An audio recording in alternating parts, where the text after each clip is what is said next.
Good morning, YouTube. Welcome to the Reptile Barn. Very excited for this video. This was actually requested, so I did want to get to it as soon as possible. I've got little Ann out here. It's our female Dominican red mountain boa. We've done plenty of videos about these guys, but we got a request and I really wanted to talk about this. So we're going to go over the care and husbandry of Dominican red mountain boas. We're also going to talk about a few unique things about them, right? So the basic care is really, it's not terribly dissimilar from other reptiles, but there are a couple unique things about them. So, cage requirements. This animal is semi-arboreal. It is not a true arboreal that will happily wrap around one single branch and just, chill out with all its coils around one little branch. You've seen like green tree pythons and things like that. It's not like that. However, they are very adept climbers and they love to climb. So to me, especially for the adults, vertical space, to me, that's just a requirement of keeping them. If that's going to make them happy, that's what they should get, right? So at least, 3 or 4 feet of height so that there's levels that they can change. That also helps with the thermal gradient. They can choose to be, right up next to the basking spot or a little bit lower down. But they also use their floor space. You can't scrimp on their floor space just because, they can climb. So it's best to have hide boxes on the ground because they will use the ground a lot. But it's also nice to have shelves and even hide boxes if you can up high as well so that they can kind of choose where they want to go. So our cages, I believe, are 2.5 feet deep by 4. I'm looking at them right now. I think they're 4, maybe 5 feet wide, and then 3 feet tall. So that's what the dimensions we've got right now. We're actually going to get them new cages soon. They'll be similar dimensions, though. We just wanted to change a few things in them, make them easier to clean and things like that. That's one thing I guess I could touch on right now.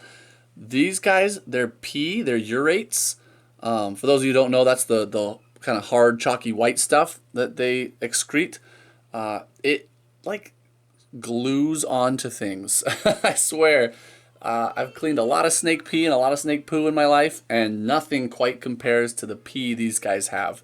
It really just kind of gloms on to the sides and to whatever they peed on, and you have to scrape it off almost with a chisel. That'll lead me into their diet, I guess, because I wanted to talk about that too. They tend to have a higher metabolism than most boids, in my understanding at least. If you have a large boa constrictor, for example, like a red-tailed boa, the adults are often only eating every 2 or 3 weeks. Some people honestly feed them even less often than that, and they're eating these big old meals. These guys are not like that. They want to eat pretty much once a week. With the big adults, you could probably get away with every 2 weeks, but we go ahead and just feed ours once a week. They're not eating large meals. Our 2 that we have are adults, and they're eating just a small rat each. That's all they get, and they do great. They stay nice and healthy, nice and muscular, but it's a pretty lean snake, especially for a boa. I know lots of us think of boas and we're thinking these big old beefy snakes, but not these guys. They're slender. So feeding is pretty straightforward, especially if you buy from a breeder.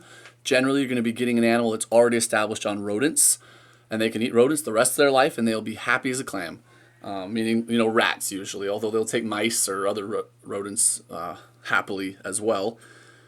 But mine are eating frozen thawed rats, and that's pretty much all they ever get. As babies, however, they often will not accept rodents. So that's something to be aware of if you ever want to breed them, is that you're going to have to do some work to get some of them on rodents. Some of them will take to rodents immediately, but many of them will not. In the wild, it is believed that they mostly eat lizards when they are babies, right? They're nocturnal. They're really nocturnal. They almost never come out during the day, and they almost always come out all night long, right? It's believed that they kind of hunt through the trees and looking under leaves and things for sleeping anoles, which is their primary diet when they're babies, right? And these guys come out when they're babies, they are small. They're like little shoelaces. So they're eating little tiny anoles and things like that. They're from Hispaniola, which is the island that has the country of Haiti on one side and the Dominican Republic on the other side. There's several island boa species on that island. And many of them are almost obligate lizard eaters.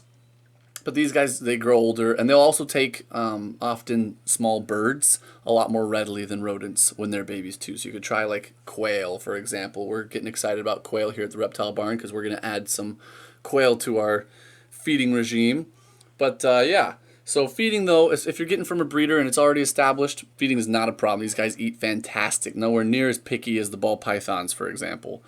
Their temperature. This is something that I think is a little bit unique to them. Most of the pythons and boas have a pretty standard temperature that we keep them at. However, these guys tend to like a few degrees cooler on the warm side and on the cool side.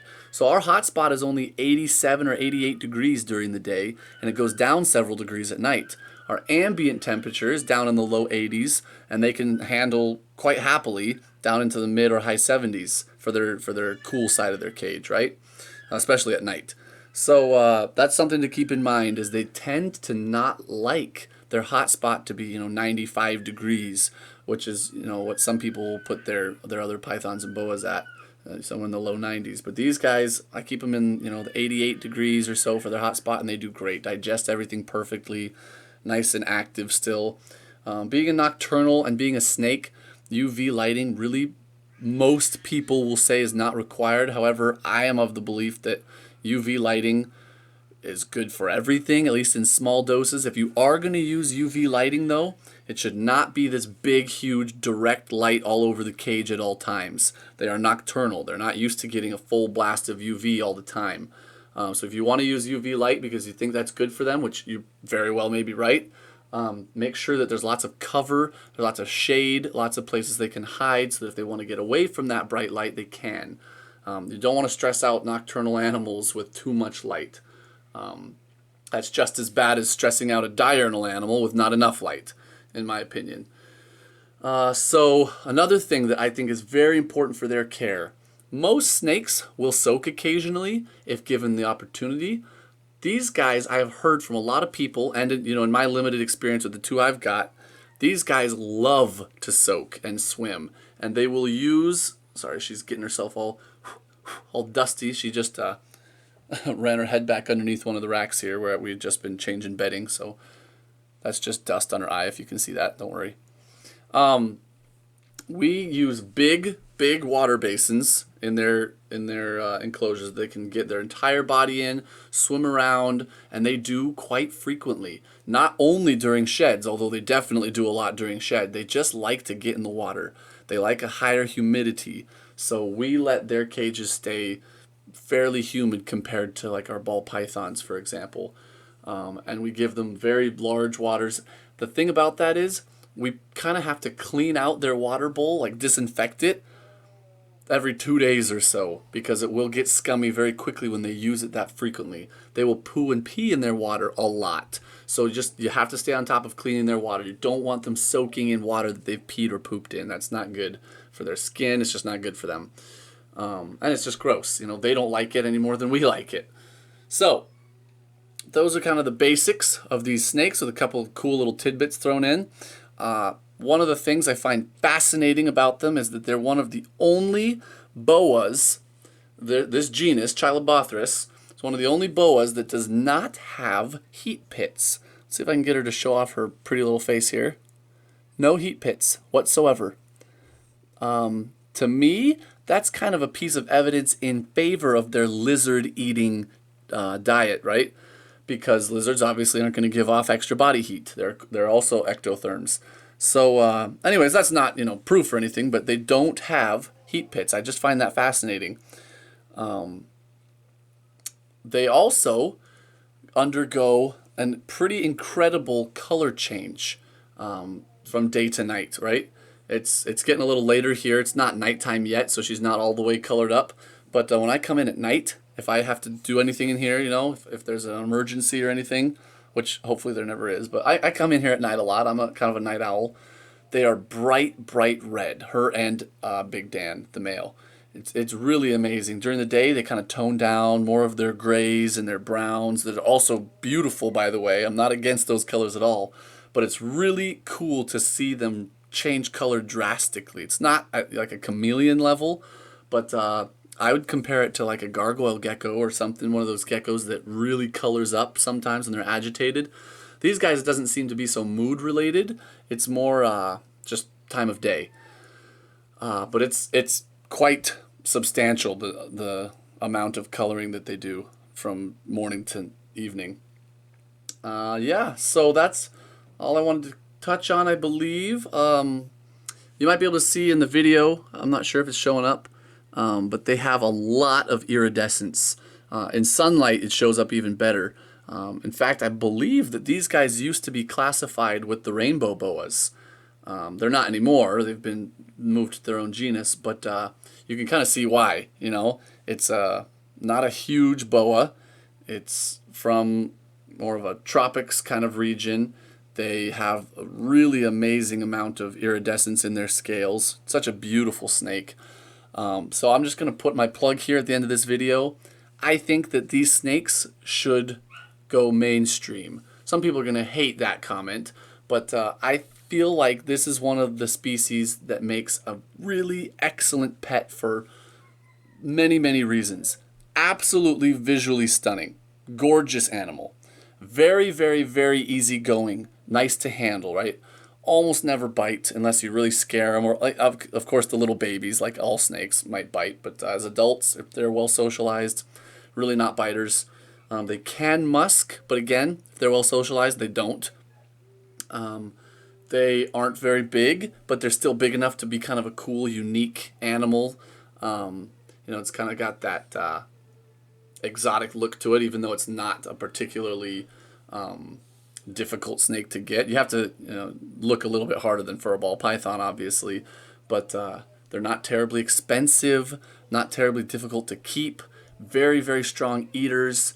You don't have to get imports. You can buy them captive bred, which is always preferable. So I just feel like, man, these guys are an incredible snake species. I can't understand why they're not more popular. I think they should be. So if you're considering getting a snake and you don't want the typical, you know, corn snake or ball python, consider one of these guys. These are really fantastic, and you can find them for sale. There's some good. There's a Facebook group, in fact, that you could look at if you wanted to find some breeders that have some available at any, you know, whatever time you're looking for them. Anyway, so I'm going to go ahead and put her back. She needs to eat tonight. But thank you for watching. I hope that you enjoyed this video about how to keep properly your Dominican red mountain boas. If I missed anything, please let me know. I can do more of these in a couple months. But again, I just really wanted to respond to that request we got. And until next time, we're the Reptile Barn.